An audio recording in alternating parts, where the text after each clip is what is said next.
Hello दोस्तों, आपका स्वागत है फिर से इस चैनल पर। अध्याय 2, rich dad poor dad. Daddy, क्या आप मुझे बता सकते हैं कि अमीर कैसे बना जाए? वह सुनते ही मेरे डैडी ने अपना शाम का अखबार नीचे रख दिया। बेटे, तुम अमीर क्यों बनना चाहते हो? क्योंकि आज जिमी की मम्मी अपनी नई कैडिलक कार में आई और वे लोग पिकनिक पर अपने समुद्र तट वाले घर पर जा रहे थे। जिमी अपने साथ अपने 3 दोस्तों को ले गया, परंतु माइक और मुझे नहीं ले गया। उसने हमसे ये कहा कि वह हमें इसलिए नहीं ले जाएगा क्योंकि हम लोग गरीब बच्चे थे। उसने ऐसा कहा। डैडी ने अविश्वास से पूछा, हाँ बिल्कुल ऐसा, मैंने दर्द भरी आवाज में कहा। डैडी ने अपना सिर हिलाया, नाक तक चश्मे को चढ़ाया और फिर अखबार पढ़ने लगे। मैं उनके जवाब का इंतजार करता रहा। ये 1956 की बात है, जब मैं 9 साल का था। किस्मत की बात थी कि मैं उसी पब्लिक स्कूल में जाता था जिसे अमीर लोगों के बच्चे पढ़ते थे। हम शुगर प्लांटेशन के कस्बे में रहते थे। प्लांटेशन के मैनेजर और कस्बे के बाकी अमीर लोग जैसे डॉक्टर, बिजनेसमैन और बैंकर अपने बच्चों को पहली क्लास से छठी क्लास तक इसी स्कूल में भेजते थे। छठी क्लास के बाद बच्चों को प्राइवेट स्कूलों में भेजा जाता था। अगर मेरा परिवार सड़क के दूसरे छोर पर रह रहा होता तो मुझे अलग तरह के स्कूल में भेजा जाता, जहां मेरे जैसे परिवारों के बच्चे पढ़ते थे। छठी क्लास के बाद इन बच्चों की तरह मैंने भी पब्लिक इंटरमीडिएट और हाई स्कूल किया होता, क्योंकि उनकी ही तरह मेरे भी प्राइवेट स्कूल में जाना असंभव नहीं था। मेरे डैडी ने आखिर अखबार को रख दिया। मुझे पता था कि वे क्या सोच रहे थे। उन्होंने धीमे से शुरुआत की, अगर तुम अमीर बनना चाहते हो तो तुम्हें पैसे बनाना सीखना चाहिए। मैंने पूछा, मैं पैसे बनाना किस तरह सीख सकता हूँ? अपने दिमाग के इस्तेमाल से उन्होंने मुस्कुराते हुए कहा, जिसका असली मतलब ये था, बस मैं तुम्हें इतना ही बता सकता हूँ, या मैं इसका जवाब नहीं जानता, इसलिए मुझे तंग मत करो। एक साझेदारी हुई। अगली सुबह मैंने अपने सबसे अच्छे दोस्त माइक को अपने डैडी की बातें बताई। जहाँ तक मुझे याद है, उस स्कूल में मैं और माइक ही दोनों गरीब बच्चे थे। माइक भी मेरी ही तरह था, क्योंकि वह भी किस्मत की वजह से ही उस स्कूल में था। ऐसा लगता था जैसे किसी ने कस्बे में स्कूलों की सरहदें तय कर दी थी, और इसी कारण हम लोग अमीर बच्चे के स्कूल में पढ़ रहे थे। सच कहा जाए तो हम लोग गरीब नहीं थे, परंतु हमें ऐसा लगता था, क्योंकि बाकी सभी बच्चों के पास नए बेसबॉल, नई साइकिलें और हर चीजें होती थी। मम्मी और डैडी ने हमें जरूरत की सभी चीजें दी थी, जैसे खाना, घर, कपड़े, लेकिन इससे ज्यादा कुछ नहीं। मेरे डैडी कहा करते थे, अगर तुम्हें कोई चीज चाहिए तो उसके लिए काम करो। हमें बहुत सी चीजें चाहिए थी, लेकिन 9 साल के बच्चों को करने के लिए ज्यादा काम मौजूद नहीं थे। माइक ने पूछा, तो पैसा कमाने के लिए हमें क्या करना चाहिए? मैं नहीं जानता, मैंने कहा, लेकिन क्या तुम इस काम में मेरे पार्टनर बनना चाहते हो? वह राजी हो गया, और उस शनिवार की सुबह माइक मेरा पहला बिजनेस पार्टनर बन गया। हम दोनों पूरी तरह यही सोचते रहे कि पैसा किस तरह कमाया जाए। कभी कभार हम उस बेफिक्र बच्चे के बारे में बातें करते रहे जो दिल्ली के समुद्र तट वाले घर पर मजे कर रहे होंगे।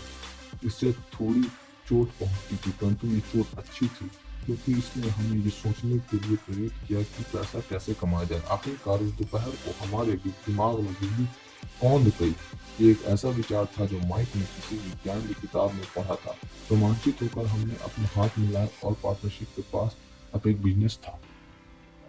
अगले हफ्ते तक मैं और माइक आसपास के इलाकों में दौड़ भाग कर रहे थे। हम दरवाजों तक दस्तक दे रहे थे और पड़ोसियों से कहते थे कि वे अपने इस्तेमाल किए गए टूथपेस्ट ट्यूब हमारे लिए रख दें।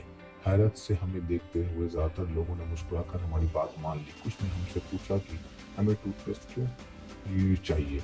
इसके जवाब में हमने कहा, हम आपको ये नहीं बता सकते, ये बिजनेस सीक्रेट है। उत्पादन शुरू होने की तारीख करीब आ गई थी। दबाव बढ़ चुका था। हमारे वेयर हाउस के मालिक यानी मेरी माँ ने हमारी पहली पार्टनरशिप कंपनी को जगह खाली करने का नोटिस थमा दिया था। अब माइक का काम ये था कि वह पड़ोसियों को अपने टूथपेस्ट जल्दी खत्म करने के लिए कहे, और साथ में भी ये जोड़ दे, दांतों के डॉक्टर का कहना है कि एक दिन में कई बार ब्रश करना चाहिए। मैं उत्पादन की प्रक्रिया को ठीक ठाक करने में जुट गया। डैडी सावधानी से चलकर हमारे करीब आए। क्योंकि हमारे उत्पादन की प्रक्रिया ने पोर्च पर कब्जा कर लिया था, इसलिए उन्होंने कार बाहर ही खड़ी करनी पड़ी। जब वे उनके दोस्त पास आए तो उन्होंने कोयले के ऊपर रखा एक स्टील का बर्तन देखा, जिसमें टूथपेस्ट के ट्यूब पिघल रहे थे। उन दिनों टूथपेस्ट प्लास्टिक के ट्यूब में नहीं आते थे, ट्यूब शीशे के बने होते थे। दूध के इन कार्टनों में प्लास्टर ऑफ पेरिस भरा था। हर तरफ फैला सफेद पाउडर प्लास्टर ही था। मेरे डैडी और उनके दोस्त हमें देखते रहे और हमें पिघले हुए शीशे को प्लास्टर ऑफ पेरिस के ट्यूब के ऊपर से छोटे से छेद में डालते रहे। ये गैर कानूनी है, डैडी ने नरमी से कहा, परंतु तुम लोगों ने ये साबित कर दिया कि तुम्हें बहुत ज्यादा रचनात्मक और मौलिक विचार है। इसी तरह आगे बढ़ते रहो, मुझे तुम पर गर्व है। निराश होकर माइक और मैं तकरीबन 20 मिनट तक चुपचाप अपना सिर पकड़कर बैठे रहे। इसके बाद हमने सारा अटाला साफ करना शुरू कर दिया। पहले ही दिन हमारा दिन एक चौपट हो गया था। पाउडर साफ करते हुए मैंने माइक की ओर देखा और कहा, मुझे लगता है कि जिमी और उसके दोस्त ठीक कहते हैं, हम सचमुच गरीब हैं। माइक और मैं खामोश खड़े रहे। ये शब्द सुनने में अच्छे थे, परंतु हमें ये पता नहीं था कि हम क्या करना चाहिए।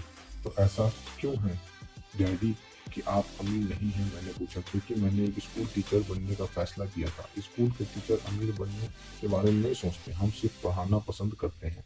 काश कि तुम लोगों की मदद करता, परंतु हकीकत तो ये है कि दौलत कैसे कमाई जाती है मैं ये जानता ही नहीं। माइक और मैं पलटे और अपने सफाई अभियान में जुट गए और सबक शुरू हुए।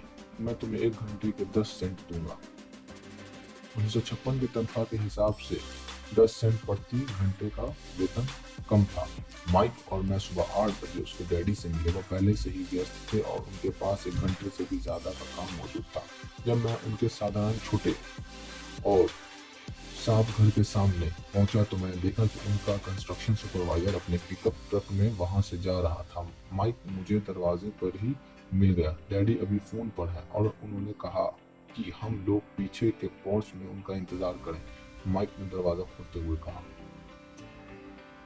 अरे ये लोग डैडी के लिए काम करते हैं। बूढ़ा व्यक्ति उनके वेयर हाउसों को संभालता है और महिलाएं रेस्तरां में मैनेजर हैं।